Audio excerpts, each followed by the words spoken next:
ఇంతవరకేనేమో ఈ ఇంట్లో నా కథ. అంతేనేమో అంతేనేమో అంతులేని వేదనేమో ఆడపిల్లను కదా.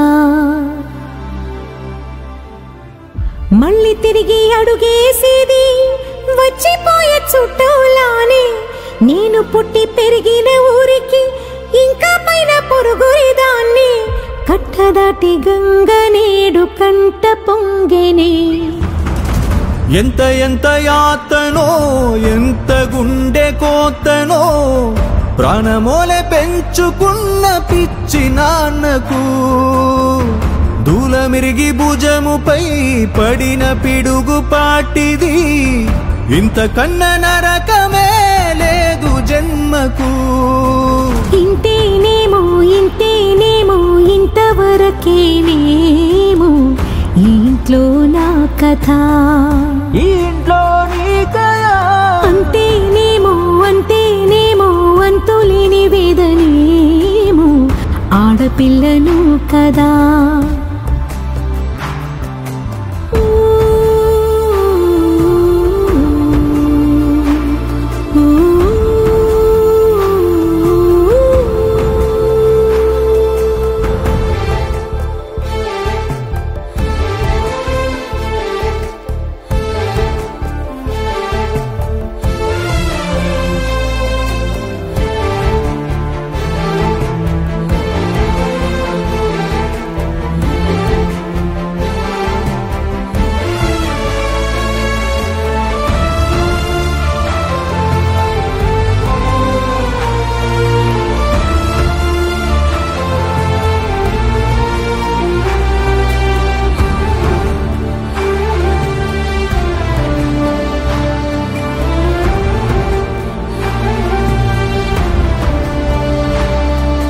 చేతిని ఎరుపుగా మార్చిన గోరింట కొమ్మ నిన్నలా ఊగక రాచెను చెమ్మ.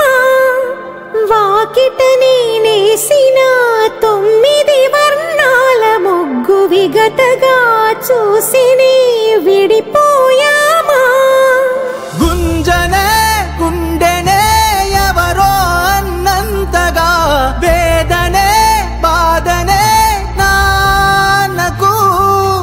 గూడునే విడువక ఇన్నే ఉండొచ్చుగా ఎవడు రాసాడు ఈ రాతను. ముక్కుతూనే నీ పాదాలు కడిగిన ఈ కన్నీళ్ళు రెక్కలల్లా దాసుకొని కాచినందుకెన్నాళ్ళు. మెట్టి నింట దీపమై నీ పేరు నిలుపుతని. నీ మువ్వల గలగల నువ్వుగిన ఊయలా అరుగు పైన నువ్వు నాకు చూపిన వెండి వెన్నెలా.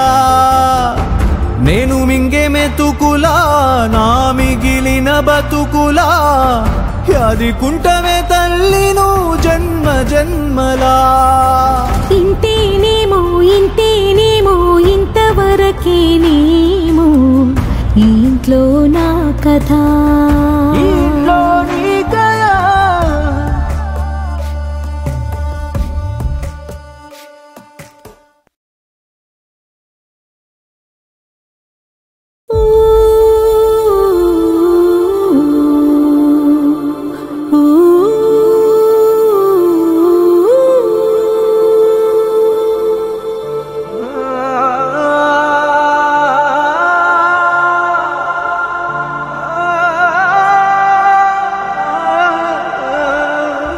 ఇంతేనేమో ఇంతేనేమో ఇంతవరకేనేమో ఈ ఇంట్లో నా కథ. అంతేనేమో అంతేనేమో అంతులేని వేదనేమో ఆడపిల్లను కదా. మళ్ళీ తిరిగి అడుగేసేది వచ్చిపోయే చుట్టూలానే. నేను పుట్టి పెరిగిన ఊరికి ఇంకా పైన పొరుగురిదాన్ని. కట్టదాటి గంగ నేడు కంట పొంగెనే. ఎంత ఎంత యాతనో ఎంత గుండె కోతనో ప్రాణమోలే పెంచుకున్న పిచ్చి నాన్నకు దూలమిరిగి భుజముపై పడిన పిడుగు పాటిది ఇంతకన్నా నరకమే లేదు జన్మకు ఇంతేనేమో ఇంతేనేమో ఇంతవరకేనేమో ఈ ఇంట్లో నా కథ ఈ ఇంట్లో నీ కథ అంతేనేమో అంతేనేమో అంతులేని వేదనేమో ఆడపిల్లను కదా